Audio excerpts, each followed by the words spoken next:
Pharma warrior চ্যানেলে তোমাদের সকলকে স্বাগত জানাই। আজকে আমরা আলোচনা করব আরআরবিতে তোমরা যারা কলকাতা রিজিয়নে অ্যাপ্লাই করেছো তারা অনেকেই ফিল্ড ওয়ার্কারটাকে সেট করেছো ফার্মাসিস্টের সঙ্গে। তো সেগুলোকে কি মডিফিকেশন করা দরকার রয়েছে বা দুটোতেই কি তোমরা অ্যাপ্লাই করার ঠিক করেছো? সঙ্গে তোমরা যারা কাস্টকে সিলেক্ট করেছো ওবিসি এ ওবিসি বি থেকে যারা এখানে কাস্ট সিলেক্ট করেছো, এছাড়াও এসসি এসটিরা যারা সিলেক্ট করেছো তারা কি ঠিকঠাক ডকুমেন্ট সাবমিট করেছো, নাকি তোমাদের চাকরি পাওয়ার পরে সেখানে কোনো রকম অসুবিধা হতে পারে, তার জন্য কি মডিফিকেশন দরকার রয়েছে, সমস্ত কিছু নিয়ে কথা বলবো কিন্তু আজকের ভিডিওটার মাধ্যমে। তো তোমরা যারা ফার্মাওয়ার্স চ্যানেলে নতুন এসেছো তারা কিন্তু অবশ্যই ফার্মাওয়ার্সের সাবস্ক্রাইব বাটনটাকে ক্লিক করে ফার্মাসির সদস্য হতে ভুলে যাও না। সঙ্গে কিন্তু বেল আইকনটাকে ক্লিক করে দিও regular basis job update, regular basis notification update এবং ক্যারিয়ার গাইডেন্স সেটে সঠিক সময়ে অ্যাভেল করার জন্য। তো চলো ফিরে আসি মেন পর্বে, এবং তার জন্য কিন্তু আমরা চলে এসেছি আরআরবি প্যারামেডিক্যালের নোটিফিকেশনটাতে 0/4/2024। তো সেখানেই আমি ফার্স্টেই তোমাদেরকে যে কাস্ট সার্টিফিকেটের ব্যাপারটা নিয়ে লেখা ছিল সেটা একটু ক্লিয়ার করে দেবো। তো এখানে তোমরা দেখতে পাচ্ছ যে central provider for vertical reservation for EWS SC ST এবং OBC non creamy layer whenever applicable and admissible and communicated by the indenting railway under the extant rule.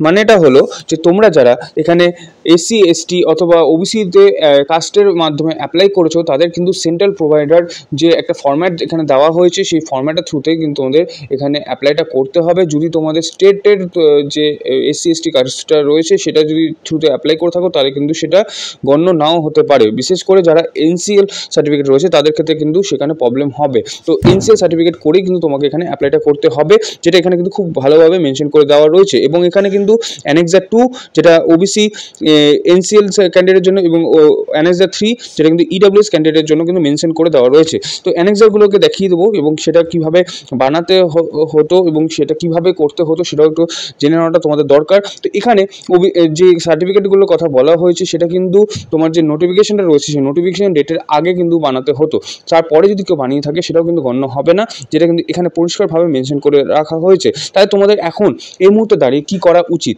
তাহলে তোমাদের সেটার জন্য তোমাদের কিন্তু যে আনরিজার্ভ ক্যান্ডিডেটের আন্ডারে কিন্তু তোমাদের অ্যাপ্লাই করা উচিত। তোমরা যদি এই চাকরিতে করতে চাও বা তোমাদের যদি সিলেকশনটাকে ঠিকঠাকভাবে এবং ডকুমেন্টস ভেরিফিকেশন রাউন্ডটাকে ঠিকঠাকভাবে কমপ্লিট করতে চাও, তো তাহলে তোমাকে আগে জানতে হবে যে এই এনসিএল যে সার্টিফিকেটটা রয়েছে সেটা যদি তোমরা করে থাকো তাহলে কোন ফর্ম্যাটে দরকার ছিল বা কীভাবে তোমাদের এটা রেডি করতে হতো। তো এই সেই ফর্ম্যাট যেটা অ্যানেক্সার 1 বলে তোমরা দেখতে পাচ্ছ, এটা এসসি এসটিদের জন্য। এবং এছাড়াও তোমরা এখানে দেখতে পাবে যে ওবিসিদের জন্য অ্যানেক্সার 2 রয়েছে, যেখানে ওবিসি এনসিএল সার্টিফিকেটটা দরকার ছিল, যেটা কিন্তু তোমাকে ডিএম ম্যাজিস্ট্রেট দিয়ে বা এসডিওকে দিয়ে এটা কিন্তু করিয়ে আনতে হতো এবং ডিক্লারেশন তাদেরকে দিতে হতো যে তারা কিন্তু সেই ক্যাটাগরির মধ্যে বিলং করে, তবেই কিন্তু সেটা রেলওয়ের যে এক্সামিনেশন রয়েছে যে কাস্টে বেনিফিট রয়েছে সেটা কিন্তু পাওয়ার যোগ্যতা ছিল। তাহলে এবার হচ্ছে ব্যাপার যে ফিল্ড ওয়ার্কারের ব্যাপারটা, যেটা তোমাদের বলছিলাম। তোমরা অনেকেই হয়তো ফিল্ড ওয়ার্কারে সিলেক্ট করে রেখেছো ফার্মাসিস্টের সঙ্গে। তো ফিল্ড ওয়ার্কারের হচ্ছে সম্পূর্ণ ডিফারেন্স একটা পোস্ট, এবং এখানে কিন্তু টোটাল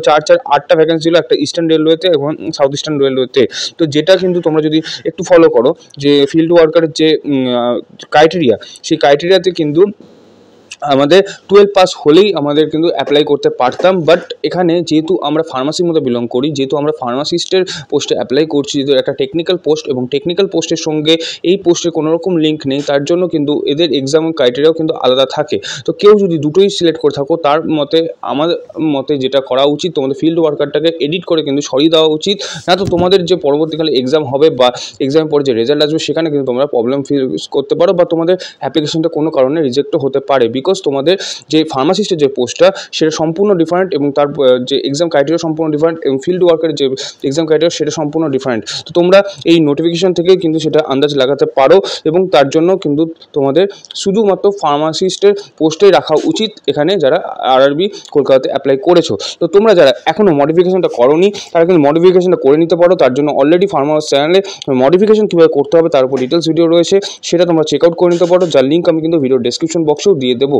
সেখানে স্টেপ বাই স্টেপ দেখানো হয়েছে কীভাবে তোমাকে মডিফিকেশন করতে হবে, কীভাবে লগ ইন করে সেখানে মডিফাই অপশনে গিয়ে কী করতে হবে এবং তার জন্য কত টাকা ফিস পেমেন্ট করতে হবে, সমস্ত বৃত্তান্ত ডিটেলসে দেওয়া রয়েছে। তো এবার ব্যাপার হচ্ছে তোমরা সকলেই হয়তো চিন্তিত রয়েছে রেলওয়ে ফার্মাসিস্টের এক্সাম নিয়ে, সেখানে কীভাবে ভালো রেজাল্ট করবে এবং কীভাবে সেখানে ভালো মার্কস ক্যারি করবে সেটার জন্য তোমরা হয়তো অনেকেই চিন্তিত রয়েছে। তোমাদের হয়তো সেই রকম সময় নেই, কিন্তু তোমরা তবুও চাও যে এখানে ভালো পারফরমেন্স করতে। তো তার জন্য কিন্তু ফার্মাস নিয়ে এসেছে র্যাপিড গাইডেন্স দুরন্ত ব্যাচ, যেখানে কিন্তু তুমি খুব অল্প সময়ের মধ্যে তোমার নিজের প্রিপারেশনটাকে শক্ত সাব্যস্ত করতে পারবে। এখানে কিন্তু আমরা একদম অন্যরকম টেকনিকে তোমাদেরকে পড়াতে চলেছি, যেখানে তোমাদের শুধুমাত্র কোশ্চেনপত্র নিয়ে আলোচনা করা হবে। শুধু কোশ্চেনপত্র নিয়ে আলোচনা করা হবে মানে শুধু অ্যান্সার নিয়ে আলোচনা করব সেটা নয়, অ্যান্সারের সঙ্গে সঙ্গে যে 4টে অপশান থাকে সেই অপশানের কিন্তু ডিটেলস তোমাদেরকে জানানো হবে, কোনটার অপশানের কী মাহাত্ম্য রয়েছে এবং কীভাবে সেটার জাস্টিফিকেশন রয়েছে, যাতে তোমরা সেই অপশানটাকে দেখেও গেস করতে পারো যে কী অ্যান্সার হতে পারে।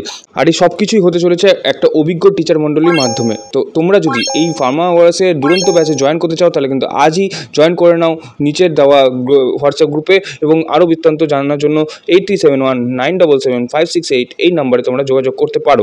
তো আজকের মতো এখানে শেষ করছি। আশা করি তোমাদেরকে সঠিক সময় সঠিক ইনফরমেশন দিয়ে সাহায্য করতে পেরেছি। এরকম যদি ইনফরমেটিভ ভিডিওগুলো পেতে চাও, farmer regarding job update, farmer regarding notification update, সঙ্গে ক্যারিয়ার গাইডেন্সগুলোকে একসাথে একই প্ল্যাটফর্মে পেতে চাও, তাহলে কিন্তু অবশ্যই ফার্মার্স চ্যানেলটাকে সাবস্ক্রাইব করে বেল আইকনটাকে ক্লিক করে দিও। তো আজকের মতো এখানে শেষ করলাম, দেখা হবে আরেকটা নতুন ভিডিওতে। ততক্ষণ বন্ধু keep update always all time with farmers. ফার্মারের সঙ্গে বজায় থাকার জন্য অসংখ্য ধন্যবাদ।